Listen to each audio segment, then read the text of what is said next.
welcome to Community Roundtable. I'm your host, Henry Huang. In our studio today are two my favorite guests. Let me first go off, and to my right is Marisa Wahl, and to her right is Joyce Huang. Welcome to the program. Thank you. Thank you, Henry. Well, the reason I have you guys on the program today is recently I came across this story. I mean, it was featured on CNN.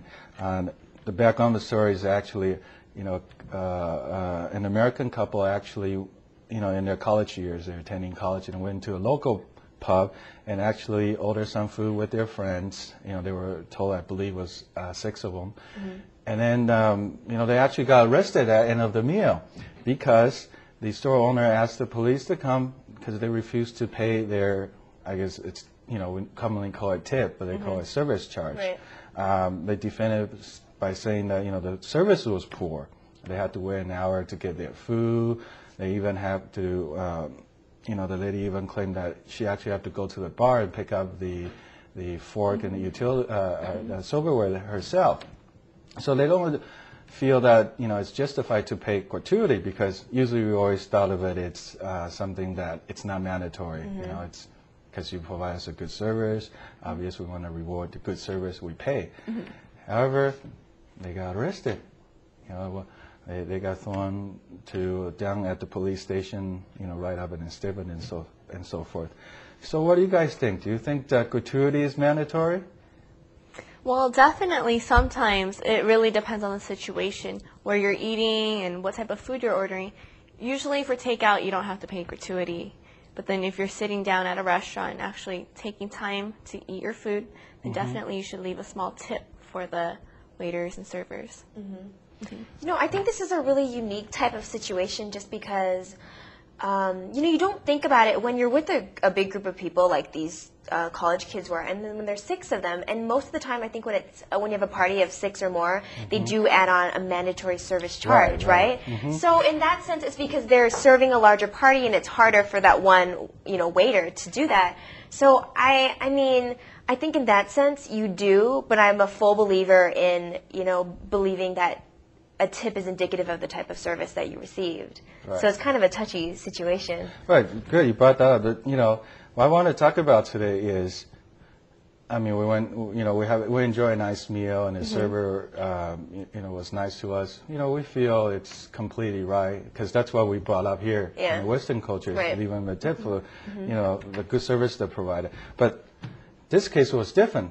They did pay their food. The bill, I believe, came out to be $80-some plus tip.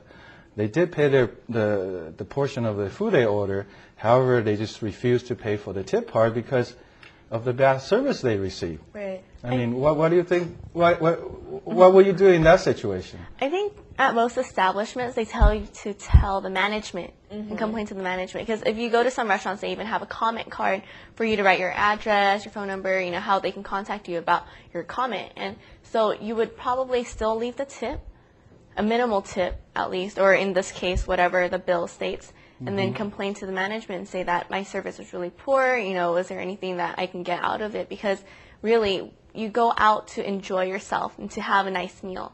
And if they're making you unhappy, then definitely you should say something so that the restaurant can improve on their service. Mm-hmm.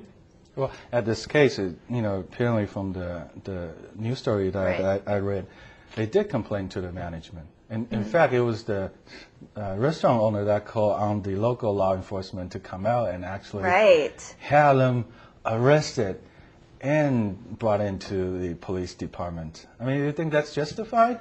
I don't think so. I actually think that this became such a bigger deal. I mean, if I were in this situation and I were really just disappointed by the service, I wouldn't want to pay either.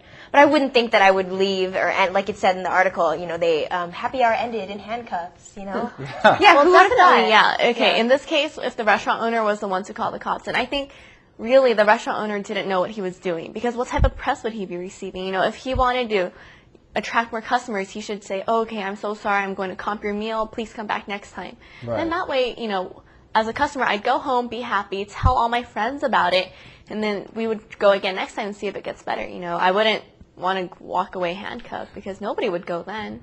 Right. Right. I mean, conventional wisdom would tell us, hey, you want to keep your customer happy, right? I mean, I think it's difference only what, $12 or Yeah, it was something in some very change. minimal. It's very minimal, but that's why I made it national news. Right. Is that they actually got arrested, you know, by the local law enforcement. And also, I think the local law enforcement should have seen the situation. You know, they probably should have also maybe served as mediator to kind of solve the situation. You know, instead of making it the big news that it is today, because I mean, really, news, we have so many other things going on in the world, and to be focused on something small like this, it's really kind of depressing. Yeah. Well, obviously, you know, we don't have the ability to interview the local enforcement, you know, why they do that. But from the report, their spokesperson actually they try to mediate the situation, and obviously they were hoping that it can work out between the patronage, you know, with the restaurant owners. But that just brings, you know, into an interesting question regarding our culture is, because you know, I'm an immigrant from our part of where we came from. Tip wasn't really a customary thing, right? Whether either they added to, they already figured out in the price of the food or service they already added into it, but they don't really have an education where, okay, here's a service charge, like we get here in America. Right. You just, if the drink costs $3, it's $3. Whether they probably add that service charge in that $3, but we don't get to see it, so we only pay $3 for it.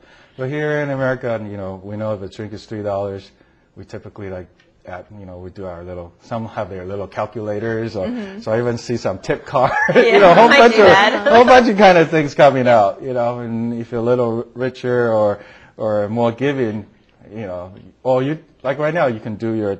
We have a 9.95% tax. Just double the tip, or whatever. Yeah, that's a generous tip. Yeah, all that kind of thing, right? Yeah.